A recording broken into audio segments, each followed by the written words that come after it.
Hello, I hope you are all doing well. It's nice to have your attention once again. For today's lesson, we're going to move to a new topic where we are going to look at question tags. Question tags. Question tags. Okay, so when we say question tags, what comes in mind? Okay, we'll be taking through that. So by the end of the lesson, you should be able to give the right response to a statement or a question. Okay, so I'm going to take you through that, and I hope that by the time we finish, we all would have had enough understanding and also improve upon our spoken language when we use question tags. So when we talk about question tags, it's the first that comes in mind is the question mark. Okay, so you have a statement where you have a phrase asking question, pointing out question, okay, and it demands that you use the question mark. So for question tags, they are short phrases, okay, such as isn't it, can't we? It's a question tag. But for today's lesson, there will be instances where we'll have a statement and they'll be taken through what exactly is expected of us when we come across such a statement, where we have a question, how we should respond to that. Okay, so question tags are in various forms. Okay, and one of the forms is that when you have a positive statement, it is required that a negative tag or quotation is used, and then you have a positive response thereafter. There will be an example, and so I will explain. So we are saying that one of the form is that we have a positive statement. So like we have she's coming, it is positive. It's positive because there is no negation. There is no use of not in that sentence. So that is a positive statement. Okay, I will be in school is a positive statement. I won't be in school is a negative statement. So when you hear positive statement, means that this statement does not have the word not. There is no word or there is nothing that is telling us there is negation. Okay, so it says that when you have a positive statement, it requires a negative tag. I hope that is clear. When you have a positive statement, you have a negative tag. It means that what you respond with is a negative one. Okay, so it has a negative tag, and then the response will also come in a positive one. Let's look at this example. So this is the example. She is coming. It's positive. I hope we all understand what positive now is. She is coming. Now we're saying that when you have a positive statement, we should have a negative tag. So you realize that we have isn't she, and we are just using the verb in that sentence. We have is there, so we add the not to it, and then we use the subject there, okay, to ask the question. So she's coming. Someone tells you she's coming, you say, then the person telling you she's coming is asking, isn't she? So we are saying that when you have that negative coming, this thing, the response you give is that yes, she is. So when you have positive, we have negative quotation, then we have a positive response. Okay, all right, I hope that is clear. So a positive statement requires a negative tag or quotation and a positive response. Okay,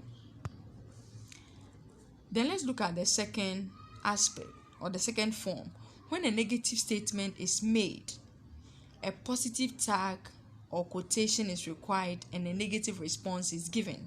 So it's the opposite of what we have talked about. So where we have the statement being in negative, where we have the use of not, it means that we should have a positive tag and we should have the response after that positive tag we should have the response in negative. So example,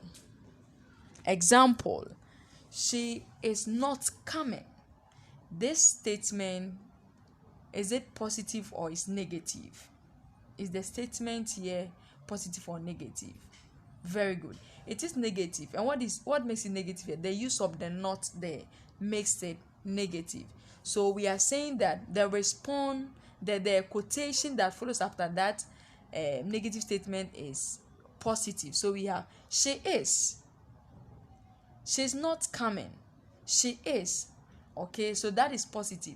So for the negative response, you have no, she isn't. I hope that is clear. So we have negative, positive tag, negative response. And then where we have positive statement, we have what? We have negative tag and we have positive response. Very good. No need to be confused. We will give more examples and then we will get to understand it properly. Okay, so let's look at what we have here. A positive statement, I have just explained that. So this is rule 1. When we have a positive statement, we have negative tag and we have a positive response. Where we have a positive statement, we have a negative tag and we have a positive response. Okay, so I hope you can give an example under that. A positive statement.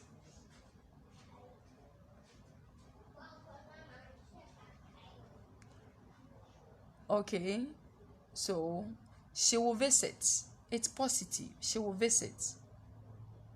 Won't she is negative tag. Okay, then you come back to give the positive response. Yes, she will. That is all. Okay, so where you have positive statement, you have negative tag and you have positive response. Same applies to the rule 2. When we have a negative statement, we have a positive tag and we have a negative response.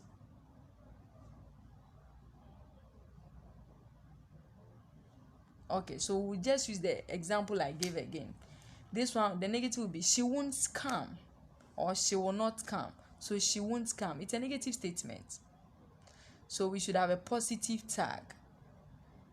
She won't come. Will she? The negative response becomes what?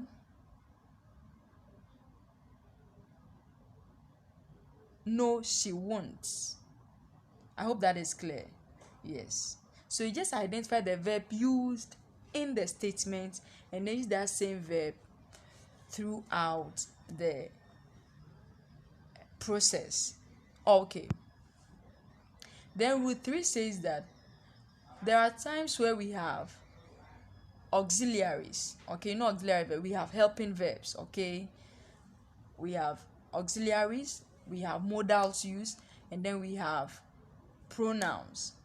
Okay, so the auxiliaries and pronouns repeat themselves in the tag. We should know that's rule 3. When we have auxiliaries and pronouns, they repeat themselves in the tag.